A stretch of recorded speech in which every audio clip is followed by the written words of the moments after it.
Hola, ¿cómo están? Soy Elise Cervallán Y yo soy José Utreras, también conocido como Planeta Errante.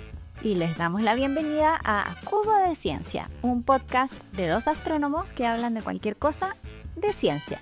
Y yo quiero partir este episodio preguntándote, Liz, ¿alguna vez has tenido pesadillas con asteroides? No, ¿No? no. ¿En serio? ¿En ¿Nunca? serio? ¿Por qué? ¿Es una de tus pesadillas recurrentes? No ahora, pero cuando chico era una pesadilla recurrente. Ver por la ventana y ver cómo caía un asteroide. No, nunca me pasó eso cuando niña. Sí, pero yo creo que fue porque en los 90 había mucha parafernalia con los asteroides. Estaban las películas. Puede ser. Igual, nosotros conocemos una astrónoma que alguna vez ha hablado de que le gustaría morir con un asteroide cayéndole en la cabeza. Ay, ¿por qué a alguien se le ocurre que eso es buena idea? No lo sé. Bueno, supongo que depende de con qué lo comparas, me imagino. Nada, sí. Sería una muerte muy famosa. A lo mejor es por eso. Bueno, ya se habrán dado cuenta que vamos a hablar de los asteroides. Es algo que yo creo que a todos nos llama harto la atención. Sí, la verdad yo venía con cierta actitud a este tema. Pensaba en algo así muy informativo, con números y cosas así. Pero me llevé hartas sorpresas con las cosas que leí. Bueno, algún número vamos a dar, pero yo creo que va a ser menos de lo que sí. También yo me imaginé dando muchos números. Yeah. Y para comenzar, como siempre, vamos con la historia. ¿Cómo parte todo esto? Bueno, todo esto parte en el año 1766 con dos personas que se llaman Johann Daniel Titius y Johann Elert Bode, que enuncian una ley que se llama la ley de Titius-Bode. Es una ecuación que básicamente va contando a qué distancia le toca estar al siguiente planeta. Entonces, por ejemplo, la Tierra está a una unidad astronómica y según la ecuación, Marte tiene que estar a 1,5 unidades astronómicas, que es correcto. Pero en ese momento se conocían Mercurio, Venus, Tierra, Marte, Júpiter y Saturno. Funcionaba para esos planetas, pero todavía no se conocía Urano. Y había una predicción para la distancia a la que tenía que estar Urano. Y fue en el año 1781 que William Herschel descubrió Urano y efectivamente estaba a la distancia que la ley de Titius-Bode predecía. Así que todo el mundo dijo, genial, la ley está buena. Entonces, ahora solo nos falta seguir buscando los planetas siguiendo esta ley y buscarlos en la distancia que dice la ley que están. Pero, siempre tiene que haber un pero en estas cosas, no funciona exactamente bien. Pero de todas formas, lo que en aquel momento decidieron hacer era buscar el planeta que le correspondía estar entre Marte y Júpiter y encontrar ese planeta. Se suponía que tenía que estar ahí. Claro, la ley predecía que tenía que haber un planeta ahí, pero nunca había sido descubierto hasta ese momento. Y como descubrieron Urano y todos decían, oh, esta cosa resultó, vamos a buscar ese planeta que falta entre Marte y Júpiter. Y hay una persona aquí en esta historia que se llama Barón Franz von Zach, medio nombre. José, tenemos que mejorar nuestros idiomas. Bueno, el Barón von Zach organiza un grupo de astrónomos para buscar el planeta y lo que hace es dividir la zona del zodiaco en 24 partes iguales y la asigna a cada astrónomo que busque. Y en ese tiempo este grupo se conoció como la Policía Celestial. Sí, yo cuando vi que se llamaban la Policía Celestial, yo dije, ¿esta gente qué se creía? Cualquier cosa. No, pero ellos tenían un nombre propio, que no era ese, pero la gente los comenzó a llamar así. Pero una persona externa a este grupo, llamada Giuseppe Piazzi, Giuseppe Piazzi, se encontraba en su trabajo de actualizar y mejorar el catálogo de estrellas, cuando se encuentra con un objeto nuevo el 1 de enero de 1801 a las 8 de la tarde. Y lo sigue por algunos días para confirmar de que sea real, para confirmar qué es, porque podría ser una estrella o podría ser un cometa u otra cosa. Primero dice que es un cometa, pero después cuando le sigue haciendo el seguimiento, se da cuenta que lo más probable es que sea un planeta y le avisa a un amigo y a Johann Bode, el mismo de la ley, de Titius Bode. Pero al principio Bode no lo pescó mucho. ¿Por qué no? No sé, le decía, sé más cauto, puede que sea un cometa. Yo vi un cometa por esos días, tal vez sea un cometa. Así que después él mismo trató de observarlo y calcular dónde debería estar. Y dijo, hoy sí, parece que sí es el planeta. Y en vez de decirle, Bode, en vez de decirle a Giuseppe, le dijo al barón von Zach, el de la policía celestial. Mm. Y Bode y von Zach, los dos son alemanes. Giuseppe observaba desde el observatorio de Palermo. Y estos dos alemanes comenzaron a anunciar el descubrimiento del nuevo planeta. ¿Y no mencionaron a Giuseppe? No, y le pusieron un nombre a ellos. ¡Uy, qué malos! Y después él respondió, le dijo esto a su amigo, dice, si creen los alemanes que pueden nombrar los descubrimientos de otros, pueden llamar a mi estrella como quieran. Para mí siempre será Ceres, y estaré muy complacido si tú y tus colegas hacen lo mismo. Eso le dijo a su amigo, que también era astrónomo. Y le puso Ceres por la diosa patrona de Sicilia. Ujú. En realidad ella le había puesto Ceres Ferdinandea, también por el rey Ferdinand. Pero finalmente ese fue el nombre que quedó, Ceres. Ese fue el nombre que se aceptó en la comunidad astronómica. Menos mal, ¿te imaginas que no? Bueno, no sería la primera vez. Y así que aquí tenemos a Ceres, octavo planeta del sistema solar. A la distancia correcta, según la ley de Titius Bode. Sí, pero este es el primer descubrimiento de una seguidilla de muchos más. Después, entre 1801 y 1808, se siguieron encontrando objetos y se encontró Palas, Juno y Vesta. Y también estaban a la distancia correcta, dentro de un rango, digamos. Claro, pero estaban todos junto con Ceres. Claro, entonces ya no era un solo planeta, eran varios. Eso igual estaba raro. Sí, estaban todos juntitos. Y después, en 1845, se encontró un quinto que se llama Astraea. Entonces ahí empezaron a pensar, oye, esto en realidad no tiene mucho sentido. Todos se parecían como en tamaño y no eran muy grandes. Entonces, en realidad no estaban realmente hablando de planetas. Estaban hablando de planetas menores, de objetos más chicos que estaban compartiendo órbita de alguna forma a la distancia correcta, pero que no eran un solo planeta como eran los otros que estaban orbitando alrededor del Sol. No sé cuándo se empezó a hablar del cinturón. ¿Cuándo se comenzó a hablar del cinturón? No sé. Pero antes de eso debemos decir de dónde surgió la palabra asteroide, que no lo dijimos. Yo no sé de dónde viene la palabra asteroide. Ya. Que lo que pasó fue que ya cuando habían descubierto a Ceres y después a Palas, William Herschel dijo que estos objetos nuevos por el telescopio seguían viéndose como estrellas, aún eran puntitos muy pequeños, que no podía diferenciarlos bien de las estrellas.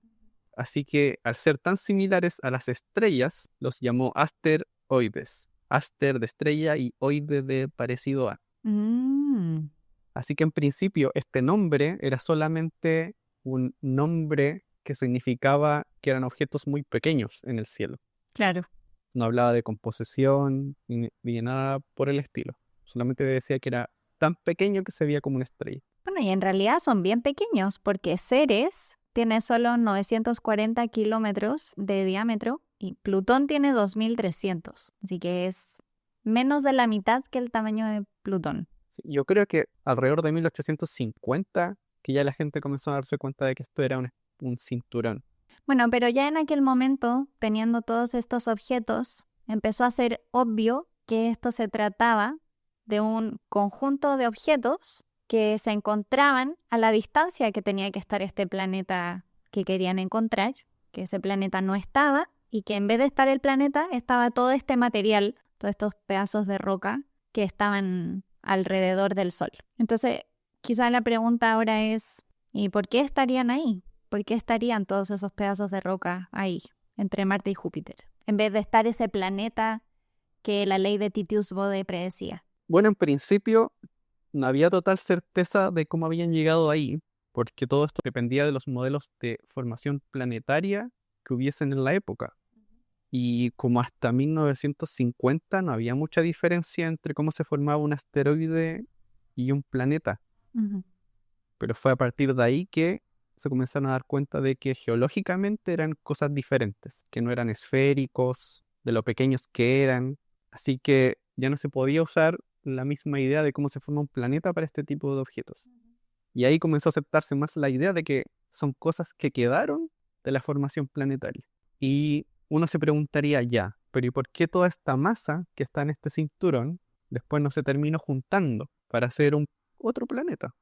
Porque podría haberse juntado eventualmente. Claro. Y ahí el que les dice que no se pueden juntar es Júpiter. Malvado Júpiter. Todo porque es más grande les hizo bullying.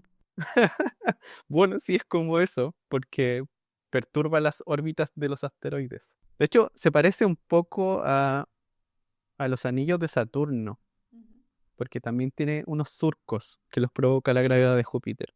Claro, los anillos de Saturno es como su propio cinturón en el fondo, pero esto es alrededor del Sol. Claro. Bueno, ¿cuántos de estos asteroides hay? Primero, ¿hay asteroides en otros lugares que no sean el cinturón de asteroides? Uy, sí, hay otros asteroides. Hay unos que se llaman troyanos. Y los troyanos tienen una cosa extraña. Son asteroides que se ven influenciados no solamente por la gravedad del Sol, sino también por algunos planetas. Y forman un triángulo equilátero con un planeta y con el Sol. Y los más abundantes de este tipo de asteroides son los troyanos de Júpiter, que forman un triángulo equilátero con Júpiter y con el Sol. Y se encuentran en 2 regiones. Es súper raro que formen justo un triángulo equilátero. Bueno, es que están ahí como en un lugar que les permite estar. No podrían estar en otros lugares. Ah, sí, po. Sí, los troyanos de Júpiter son los más famosos, pero hay otros planetas que tienen troyanos, por si acaso. No es el único planeta que los tiene. De hecho, se descubrió que la Tierra tiene uno. Se descubrió en el año 2011 que la Tierra tiene un troyano. Wow. Ujú. Pero la verdad es que la mayoría de los asteroides están en el cinturón de asteroides. Es donde más concentración hay y por eso es lo que toda la gente más conoce, porque todos estudiamos, cuando nos enseñan en el colegio del sistema solar, nos hablan del cinturón de asteroides y ahí es donde está la mayor concentración de ellos. Y además de los troyanos y de los asteroides del cinturón de asteroides, ¿hay otros pedazos de roca dando vuelta por ahí? Si hay otros, supongo que te refieres a los asteroides cercanos a la Tierra. Claro, esos que te generaban las pesadillas cuando niño, José. Sí, esos que me daban mucho miedo. Todavía me dan un poco de miedo. Bueno, pero esa no es la única forma de clasificarlos. También se suelen clasificar por su composición. Claro, no todos están hechos de los mismos materiales y los materiales en su interior tampoco están distribuidos de la misma manera. Sí. Por ejemplo, dentro de estos tipos, los más comunes son los que se llaman tipo C, que tienen un alto contenido de carbón y que suelen ser muy oscuros. Y cuando digo oscuros, me refiero a que reflejan poca luz, porque ese es el brillo que uno ve de los asteroides, luz que refleja el Sol. Como la luna. Claro. Y estos asteroides que tienen mucho carbón reflejan menos luz que los otros. Y estos están más comúnmente como en la parte externa del cinturón de asteroides. Sí. También hay otro tipo, bien común, que son los asteroides tipo S, que estos ya tienen silicatos. Tienen altos contenidos de silicatos de hierro y magnesio. Son alrededor del 17% de los asteroides que están en el cinturón de asteroides. Mientras que lo del tipo C son 75%. Sí. Son hartos. Y también hay otros que se conocen llamados tipo M. Tienen hierro y níquel. Sí, a esos les dicen metálicos. Y creo que hay un asteroide que se cree que es el núcleo de lo que pudo haber sido un protoplaneta. Aunque no estoy muy seguro. Pero recuerdo haber visto algo así. Eso de tener mucho hierro y níquel. Y parece que estos metálicos además tienen el hierro como en el centro. Parece como que se derritieron y entonces como que el hierro forma el centro como el núcleo del asteroide y los otros elementos están hacia afuera. Y todo eso depende de cómo se formaron, dónde estaban cuando se formaron. Porque si estaban más cerca del Sol, obviamente la temperatura es mayor y entonces se derriten más los elementos. Vaya. Bueno, y un número que uno sí quiere saber es más o menos cuántos asteroides hay. Pero no es tan fácil. No sabemos realmente cuántos hay exactamente. Ah, sí, cierto. Porque una cosa es cuántos hemos descubierto y otra es cuántos hay realmente. Claro. Y hasta el día de hoy se han descubierto alrededor de 1 millón de asteroides en el sistema solar. 1.000.000. 1.000.000. Pero algo que es importante es que son 1.000.000, pero que juntos son muy poquita masa. Son muchos pedacitos, pero aunque los juntáramos todos, no alcanzamos a hacer ni una luna. ¿En serio? ¿Y una luna? No, no alcanzamos a juntar la masa de la luna. Imagínate, son pedacitos muy chicos la mayoría, es por eso. Sí. Bueno, estaba viendo algo sobre el cinturón de asteroides, que era ¿cuál es la distancia promedio entre asteroides? Y es alrededor de 1.000.000 de kilómetros entre asteroide y asteroide. Por eso cuando en las películas muestran que las naves espaciales hacen slalom en el cinturón de asteroides, es falso, porque la probabilidad de tener que desviarte cuando estás cruzando el cinturón de asteroides es muy baja. Claro. Bueno, pero hay que decir, eso sí, que se cree que cuando el sistema solar se estaba formando, había 1.000 veces más de los que hay ahora en el cinturón. Ya, pero eso fue hace 4.600 millones de años. Pero tal vez ahí sería más difícil, aunque no habrían naves espaciales, claramente. ¿Cómo sabes? A lo mejor los alienígenas ya estaban muy avanzados. Tal vez ya pasaron por acá y dijeron, no, el planeta está muy caliente, y se fueron. Ay, ¿te parece si hacemos una pausa aquí? Ya, vamos a descansar un poquito. Vamos a la pausa y seguimos hablando de los asteroides.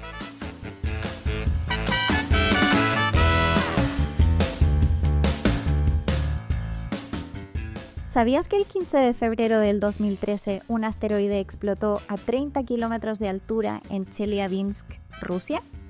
Este asteroide de 13 toneladas generó una onda expansiva que dañó miles de edificios e hirió a varias personas que se encontraban mirando el evento por la ventana.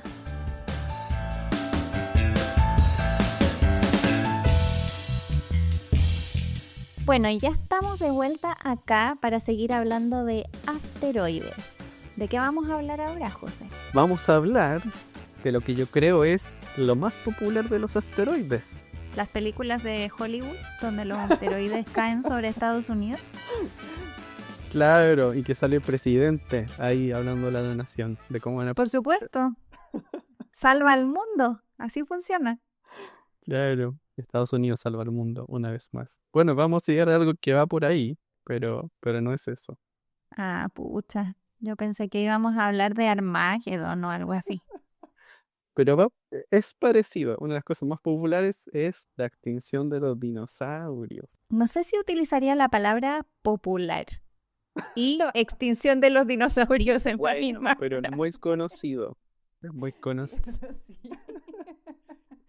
Claro, en sentido de que mucha gente piensa en eso cuando piensa en un asteroide. ¿Irá a pasar de nuevo? Bueno, es una muy buena pregunta. Y bueno, esta hipótesis de extinción surgió en los 80, cuando notaron que en las capas de la Tierra había una pequeña capa delgada que tenía mucho iridio. Ya, y el iridio es poco común en la superficie. Sí, es muy poco común. Es muy común en asteroides.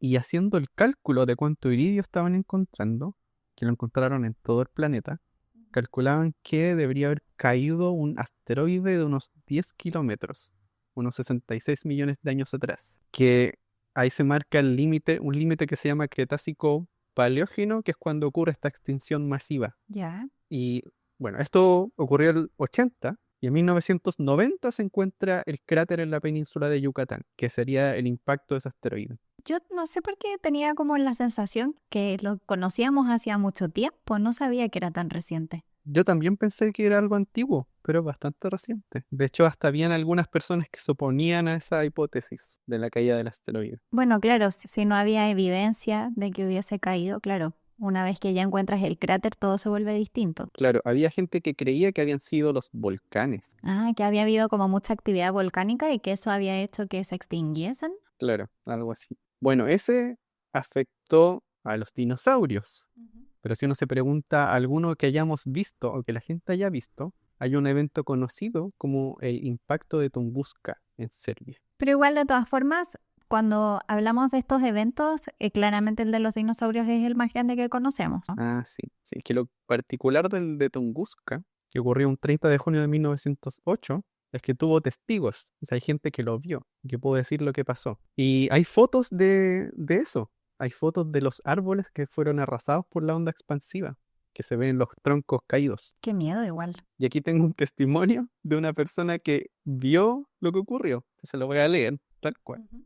Dice, ¿En Pero- ruso lo vas a leer? ¿No? ah, claro, voy a intentar leerlo en ruso y ustedes entienden bien, si no, buena suerte.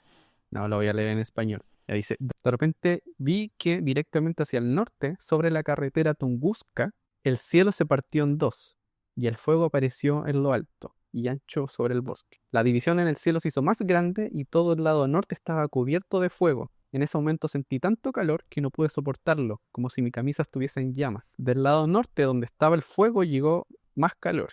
Quería arrancarme la camisa y tirarla. Pero luego el cielo se cerró y sonó un fuerte golpe y fui arrojado unos metros. Perdí el sentido por un momento y luego mi esposa salió corriendo y me llevó a la casa. Después de eso, llegó ese ruido como si cayeran rocas o dispararan cañones y la tierra se sacudió. Y cuando estaba en el suelo presioné mi cabeza hacia abajo, temiendo que las rocas la aplastaran. Cuando el cielo se abrió, el viento caliente corrió entre las casas. Más tarde vimos que muchas ventanas estaban rotas y en el granero una parte de la cerradura de hierro se rompió. Y ese es el testimonio. Pero qué miedo. O sea, el hombre llegó a sentir mucho, mucho calor Sí, porque llegó a querer sacarse la camisa. O sea, tiene que haber estado cerca, bien cerca igual. tiene que haber estado muy cerca, sí. Bueno, y por este evento que ocurrió el 30 de junio de 1908 es que se conmemora el Día del Asteroide en el mundo, para tener conciencia de los peligros que puede traer un asteroide, que si bien algunos podrían no acabar con todo, sí podrían suponer peligro para poblaciones de la Tierra. Bueno, esa es una pregunta que tiene mucha gente, ¿no? ¿Puede caer un asteroide? ¿Estamos preparados para eso? ¿Somos capaces de predecirlo? Todo ese tipo de preguntas que no son de fácil respuesta en realidad. No, difícil. Pero hay científicos que se encargan de calcular eso y de darles como una escala de peligrosidad a los asteroides. De hecho, hay una clasificación, los asteroides potencialmente peligrosos. Y es por eso que en muchos proyectos de astronomía, monitorear asteroides es uno de los proyectos paralelos que se ofrecen. Además de la ciencia que, digamos, la comunidad quiere realizar, el monitoreo de asteroides es muy importante. Y también así se logra financiamiento Sí, para algunos proyectos. pero aquí hay que calmarse un poco, yo creo, porque ¿has visto cómo se definen los asteroides potencialmente peligrosos? No. Ya, tienen tamaño sobre 140 metros, Ya. eso es peligroso si explota cerca de la Tierra, pero su distancia a la Tierra es menor a 19,5 distancias lunares. Eso es muchísimo. Sí, es mucho, o sea, pueden estar mucho más allá de la Luna y aún así se considera potencialmente peligroso. Por eso hay otras formas de referirse a esto que sirven más, como la escala de Torino, que esta era una cosa que nunca había escuchado antes, la escala de Torino. No he escuchado de la escala de Torino. Cuéntanos. Que la escala de Torino es una escala de 0 a 10, Ujú. que indica qué tan peligroso es el asteroide. Ya. 0 es que la probabilidad es prácticamente 0 de que vaya a caer. Ujú. De 8 a 10 ya es inminente la colisión. La diferencia es qué tan energética es. Ujú. 10 es la peor de todas. Ya. Y de todos los asteroides potencialmente peligrosos, todos tienen nivel 0 Ya. hasta hoy. Así que no hay ninguno que suponga peligro actualmente. Bueno, es que yo creo que si ya lo tenemos monitoreado, ya es un gran avance, porque conoces su órbita y sabes por dónde va a pasar. Yo creo que el problema sería que hubiera uno que no vimos, no uno que sí sabemos dónde está. Claro. Pero ¿hay planes para tratar de encontrar esos? Los que no vemos. O sea, los que no hemos visto. Para encontrar más asteroides. Sí. Bueno, hay proyectos que encuentran asteroides continuamente. Por ejemplo, Gaia, ¿no? Gaia ha encontrado hartos asteroides. Todos los proyectos que ven la variabilidad de objetos son capaces, en su mayoría, de encontrar asteroides nuevos. Y se encuentran asteroides nuevos todo el tiempo. Solo el año pasado se encontraron más de 7.000 asteroides. ¿Qué? Sí. ¿Tanto? Sí, a mí también me sorprendió el número. 7.000 en un año. Bueno, uno de los objetivos del Día del Asteroide es aumentar la tasa en 100 veces de la detección de asteroides. Wow, Quieren llegar a 100.000. 100.000 por año parece muy grande. muchísimo. Bueno, también yo creo que los avances que se están haciendo también en el conocimiento de asteroides no tiene solo que ver con temas de seguridad. También Ah, queremos darles otros usos. No solo tienen usos negativos. Bueno, no estoy tan segura. Capaz que también sean usos negativos. pero ¿qué otros usos tienen? O sea, está todo este tema de la minería espacial, ¿no? Que hay empresas que se quieren dedicar a minar asteroides para obtener elementos químicos que aquí en la Tierra son poco comunes o son de muy difícil extracción. Y en los asteroides son de fácil extracción o son mucho más abundantes. Y a lo mejor suena como un poco a ciencia ficción, pero también ir a Marte puede sonar como ciencia ficción. Y si ya vas a generar una carrera espacial fuera de la Tierra, también necesitas materia prima en un sitio como Marte y esa materia prima no la vas a llevar de la Tierra automáticamente. Tienes que buscar otros lugares para obtener esos materiales. Y los asteroides son muchos pedazos de roca que están ahí pasadito a Marte. Pero suena tan ciencia ficción, aún me cuesta imaginar que la gente esté hablando de esto en serio. Me cuesta imaginarlo. Bueno, yo creo que todos los inversores que han puesto muchos millones de dólares en esto no creo que estén tan de acuerdo contigo. Creo que ellos esperan recuperar su inversión antes de morirse probablemente. Y de hecho han habido países que han sacado leyes que tienen que ver con el derecho de propiedad de la extracción de material minero en el espacio. ¿En serio? O sea, ya estamos hablando de diplomacia en el espacio. Sí, estamos hablando de diplomacia. No sé qué va a salir de esto, pero por lo menos es un tema que se habla harto. Y hay muchas empresas cuyo objetivo es ese, está declarado, ese es su objetivo declarado. Otra cosa es que hoy en día no estén haciendo eso, pero están construyendo todo para poder hacer eso en el futuro. Ya veremos Wow. lo que nos da. Me recuerda a la serie The Expanse. Si no han visto la serie The Expanse, se la recomiendo. En The Expanse hay un grupo de personas que se llaman los Belters, que son los que viven en el cinturón de asteroides Ah, y que justamente se dedican a eso, a la minería espacial. wow. La voy a ver entonces. Pero es una serie de ciencia ficción, ¿eh? Eso sí es ciencia ficción. Sí, suena muy buena. Bueno, pero me fui por las ramas, mucho. Estaba mucho. Perdón. Está bien. Bueno, igual hay una misión que creo que deberíamos mencionar, ¿no? Yo creo que todos hemos visto estas películas donde efectivamente Estados Unidos va y quiere cambiar la trayectoria de un asteroide y efectivamente si un asteroide fuera 10 en la escala de Torino, Torino, como nos enseñó José, tendríamos que intentar cambiar su trayectoria claro. o sencillamente morir con un asteroide cayéndonos en la cabeza, que me imagino que no es lo que nosotros queremos, Claro. al menos no todos. Entonces, una de las preguntas es, ¿se puede cambiar o no la trayectoria de un asteroide? Y esta pregunta se la hicieron la NASA y la ESA, las agencias espaciales de Estados Unidos y de Europa, y están colaborando en un proyecto para ver cómo esto funciona. Entonces, se supone que en el año 2022, el Double Asteroid Redirection Test, así se llama, le podían haber puesto otro nombre, pero no, le pusieron ese. No, pero es porque se abrevia DART, como dardo. DART, como dardo. Bueno, el DART en el 2022 va a chocar con un asteroide y va a intentar cambiar su órbita. Y entonces ahí vamos a ver si lo que ellos proyectaron es suficiente o no para cambiar la trayectoria de ese asteroide al que va a ir. Así.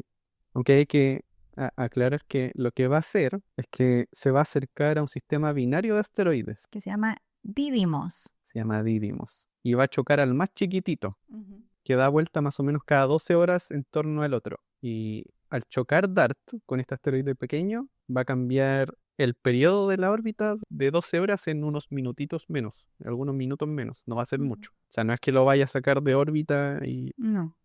y pueda ser peligroso. En realidad, el efecto es muy pequeñito. Bueno, yo me imagino que pequeños cambios, o sea, de eso se trata, ¿no? Yo me imagino también Claro. si un asteroide se acercara a nosotros, lo único que quieres es que se aleje un poco, no necesitas como mandarlo en la otra dirección, Ah, sí. solo necesitas que cambie un poquito su órbita para lograr... El tema es que cambiar la órbita en forma controlada no es tan simple, porque tienes que darle el empujoncito preciso en el momento preciso para que suceda, y no van a ir personas que trabajan en las petroleras a instalar bombas atómicas. Pues no, pero O yo. no va a pasar. Bueno, claro, no va a ir Bruce Willis No, al asteroide. o sea, Mira, nunca se sabe. Con Bruce Willis nunca se sabe. Capaz que termine en un asteroide. Claro, y las otras cosas que son peligrosas es el tipo de asteroide que sea, porque hay unos que son como aglomeraciones de roca y eso se destruirían de inmediato. Eso podría ser peligroso también. Sí, bueno, también algo que tenemos que mencionar es que de repente romper algo en pedazos más pequeños puede ser más peligroso que solo haya un pedazo grande. Eso también es algo que hay que tener presente siempre. No Sí. se trata de convertirlo en un montón de pedazos de rocas chicos, que es lo que pasa también un poco con la basura espacial, ¿no? Es mucho más fácil monitorear pedazos grandes de basura espacial que pedazos pequeños. Lamentablemente, cuando chocan entre ellos, se despedazan en pedacitos chicos y luego son muy difíciles de trazar.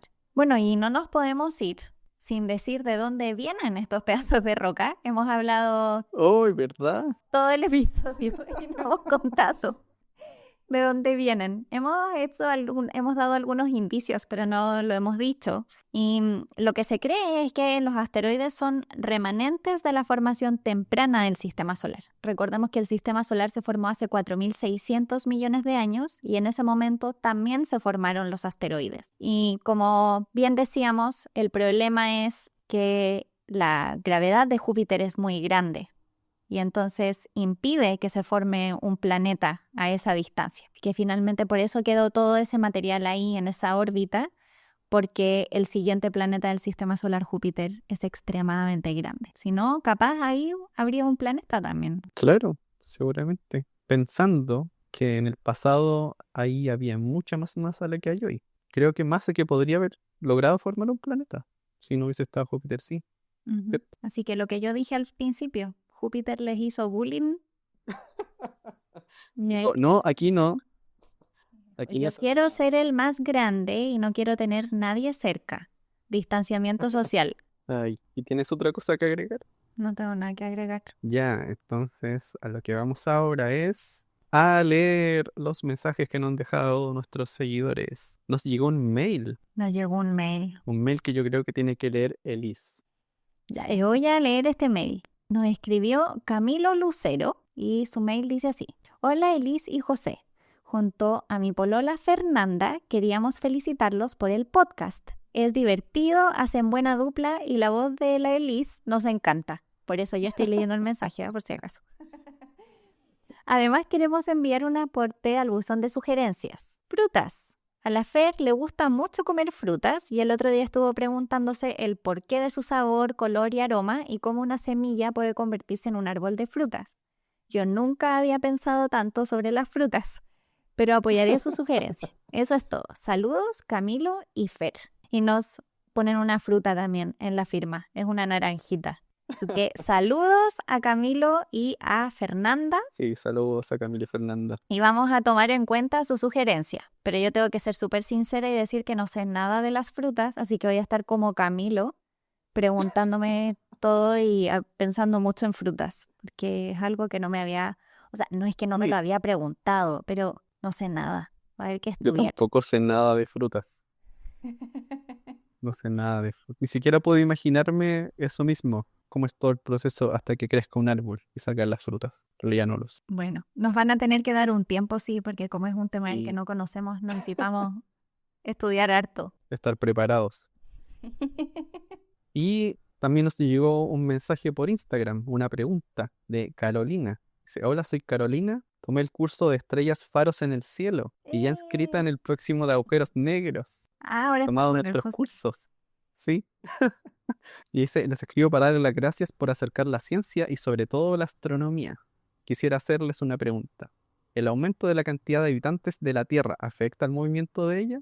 Y la verdad es que no, porque sigue siendo la misma masa. En la Tierra la masa se va transformando de una a otra y todas esas son fuerzas o efectos internos en la Tierra que no cambian su trayectoria realmente. Lo que sí podría cambiarla es si comienza a ganar masa externa o si comienza a perderla hacia el espacio. Y, si muy relacionado con el episodio, se calcula que la Tierra absorbe alrededor de unas 100 toneladas por día de material que está en el espacio. Polvo. 100 toneladas por día. Sí, 100 toneladas por día. Yo también quedé como, ¿qué?